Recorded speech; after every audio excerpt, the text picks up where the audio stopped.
Welcome to Sinister Heroes. I'm your host, Danny Iniquitous. Thank you for tuning in. If you're new to the channel, this is a channel about Dungeons and Dragons where we try and take a darker tone with everything we do here. So if you like edgy kind of content, definitely hit that like and subscribe button. A big thank you to our Patreon supporters. We love you guys. Thank you so much for supporting the channel. What you do for us is absolutely amazing. If you're interested in becoming a Patreon supporter, the link is in the description, as well as a link to our good friends at Critical Failures, where we're part of a live stream game every Wednesday night.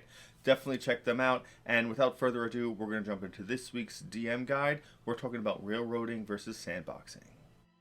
Railroad versus sandboxing. What is it?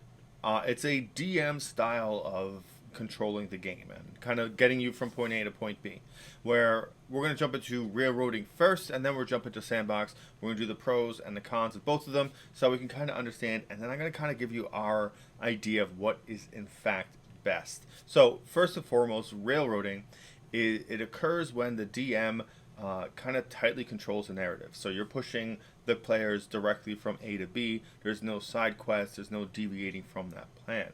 And if there is, the DM is going to be kind of pushing you towards redirecting towards what the story is, what they kind of planned out. Now, this does help in certain key points. One of the things is it is a good pacing tool. You will always hit your goals almost like set to a clock. You'll know exactly where and when these things will happen. It puts less pressure on the DM because he knows exactly what is going on. And then your players really do get to understand what's coming forward. Like what's the next step, or kind of like gaining an understanding of your world and understand how these ideas push forward and how they kind of like expand on the ideas that you feel are necessary for explaining the story, or getting a little bit more narrative points to certain goals or characters. It really helps to make sure that's very cohesive and very well orchestrated. It does give you a tight framework for your actual campaign. It's really kind of the way like a regular game you would buy, like a video game, where it's just like you go straight from the start to the finish. There's no side quests, but that's just kind of the whole story kind of arcs that way. That's what railroading is. In regards to that, the big major con for railroading is, first and foremost, it takes away a certain sense of player agency. It's no longer the D&D game where you can do anything you want. It's now the D&D game where you're doing what the DM wants. So if your characters are involved in stories or involved with certain areas and don't want to leave, they want to explore those things, if it's not fit into the narrative, then you're going to kind of just lose out on that opportunity. That's one of the major issues with it. So it can cause a little bit of friction on a couple of points.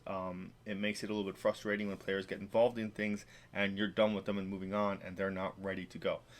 It does create storied scenarios where characters get involved and then just never see them again. And it kind of hurts the character of the game. If you're doing a game where most people aren't really heavily invested in role-playing, then railroading is kind of the way to go, so that way you can just do step by step by step by step, and that way your adventuring is easier and your combats are easier because you can kind of just spend all that time pushing those kinds of ideas. Sandbox, that is the other style of DMing where you really incorporate your players to take control of the world. What you do is you set up the world, you set up the framework, you are the sandbox. Your players kind of have so much player agency that they can kind of pick what they want to do in an area. They can pick whatever adventure they want to go on, and you kind of write that around their choices. So it's very reactionary for a DM. It does give the players the availability to really fall in love with the world that you're playing in, like the world you've created. This is a lot more for a homebrew system because everything is kind of open, whereas like a module or anything like that would have kind of like story points that you hit at, and then once you've completed those areas, there's just nothing left for you to do. In a sandbox, there's always something for you to do. Your players can get attached to particular people that they meet and follow their adventure, and you can keep that adventure going for as long as little as the party actually wants. It does give you a big way to envelop the history and the lore of your world to your characters and tie them to it, because it's a great way to explore their backstories as part of the campaign, because you can really pull that for your story points and your arcing stories, where you can kind of put a little bit of the overarching story in part of everyone's backstory. So that way, once everyone's backstory is completed, it now kind of turns into finishing off all these clues that you've picked up. It's really great for people who are interested in discovering the world and role playing and meeting characters. It's a very emotionally, it's a very cool creation. It definitely creates ties to certain things and aspects. So if you wanted to really hurt your players emotionally, you can destroy the NPC characters that they're fond of. You can really tie them into that kind of world. It fits very well into kind of like how a lot of Vampire the Masquerade is played, where it's a lot of touchstones and parts that are integral to your character's sanity and keeping them within the frames of their own morality and legality as to their responsibilities to their society. It is very flexible because obviously you can just pick and choose what you want to do, so it does create a lot of opportunity. On the con side to this, because I know it's a lot of pros, it is an extremely large amount of work for the DM, because you do have to be able to kind of come up with things on the fly, because you never know what direction your players are going to go into. So it's a very higher workload. It's a higher preparation for you, because every town, every interaction, you have to have ideas for all the people that are involved as far as NPCs, in case your characters might want to choose one. It does cause challenges with moving the story forward, because side quests and things like that don't necessarily usually push the plot forward, and there's sometimes a time kind of like delusion that happens when you do side quests where like the main story stuff doesn't happen, but it causes a very disjointed narrative if your players are kind of just jumping randomly from place to place and not following a single strain or a single thread of story. It does also give players the opportunity to be very overwhelmed, and too much options, too many options, is sometimes very stagnating to players, and it becomes kind of an issue. As a DM, you know who you are. You know if you're like that workhorse that just desperately puts everything in every nick and cranny to every moment, then maybe you might want to pursue a more sandbox-oriented campaign, because that kind of fills to your tool set. That really works to amplify your incredible work ethic and dedication to the game. If you're more so newer to DMing, or definitely going to be using a module or a pre-written adventure, then you're kind of doing a little bit of railroading, because it kind of have to kind of fit within that kind of story and that arc. So you're kind of following that path. They all have their pluses and their minuses. I think, and we think here, that the best way to kind of go about it is to have a little bit of both. You have to be able to have your main story going forward, because that's the characters that you are invested to play as the DM, like the big bad, the supporting minions of them, the opposition that's hiring the heroes to do this, all those things that have like valiant reasons to support the heroes and get them to push towards achieving that goal that ends the campaign. And as far as sandboxing is concerned, when you do have a player that's like, well, wait a minute, we talked to Toma in the inn, and we were here last time, let's go see if we can find him and see what's going on with him. And then you go, okay, all right, now they're interested in this character. You don't want to just, have them go there and go, yeah, no, Toma's gone.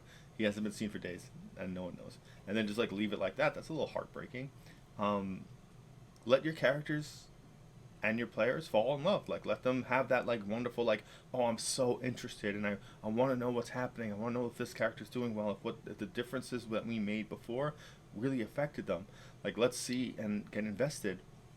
It's a great way to tie your characters to the story, because once your player characters are invested in the story, it's so much more rewarding when they do make these achievements, when they do satisfy these quest circumstances, or defend them or save them because they matter to them. And then when the big bad threatens them in that world that they just got invested in and care about those people, now they have a reason to hate the big bad. Now they have a reason to go, hey, those are our friends. We almost died to protect them. Now they're angry, and that draws that connection. And that's what you want, because that's what makes your players go, yes, this is the campaign. Now I really want to beat this guy. Now they're locked in, and that is a great feeling. But to get that, you have to support the players making that on their own. Like, you got to give them all the tools and let them build the machine, but you have to still nourish that every opportunity you get, because otherwise it makes your games feel very disjointed. Some of the harder campaigns to do are the ones where you have no reason to hate the bad guy, because yeah, like, oh, like, they're going to destroy the world, so okay, we'll stop them, and it's so much less about them and you just doing what you need to survive.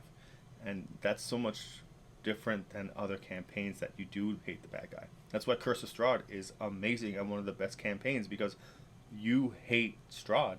You interact with him, you speak to him, and his whole purpose is to make you hate him, and it works. So by the end of the campaign, you're like, oh, I'm gonna just grind this guy into the dust, like you want to, because it's a personal thing for your character, and that's great.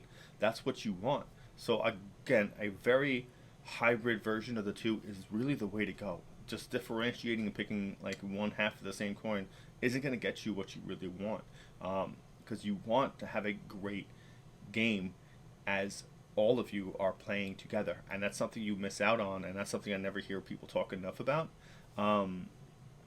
because railroading is going to stop very roleplay oriented characters and players to want to just get severely invested. Sandbox might be too much for people, because when you go, all right, the game is yours, what do you want to do, and you don't know what you can do or what you want to do, where do you go? You kind of just guess and move forward and hope something happens. Like, it can be very distancing from the experience that you want. You want some sort of hook or something to cause you to have these actions. But a combination of the two, where it gives you a reason to get from one area to the next, or to move to other enemies that are important to the story, that's really what you want to go for. And doing that, I've always felt, has drawn me closer to the campaign, and it's made me want to play more than just, hey, let's just meet up and play. Like when are we going to meet up? Like, let's do this, let's schedule as soon as possible, let's all make it, because I want to get this guy, I want to do this, I need to do this, or whatever, and it drives me. And I know once one player does that, all other players kind of tend to get just as equally involved, and like, they want it more, because now they can kind of feel that interest growing. And that's really the purpose, is to kind of like want and enjoy those moments when you play the game, and having a personal invested goal really makes that happen. Giving them agency to do that is really, really important. Everyone wants to be their own character and make their hero have the impact that they want. Alright, with all that said and done, we're going to bring this video to a close. Definitely tell us in the comments what you like, or whether you're pro one or the other, or if you like us and you like a hybrid of them both. Definitely let us know. We'd love to hear from you guys. Big thank you to our Patreon supporters. We love you guys. Thank you so much for supporting the channel. If you're interested in becoming a Patreon supporter, the link is in the description, as well as a link to our good friends at Critical Failures, where we're part of a live stream game. Check us out every Wednesday night, and thank you for giving a Spooky Kid a chance.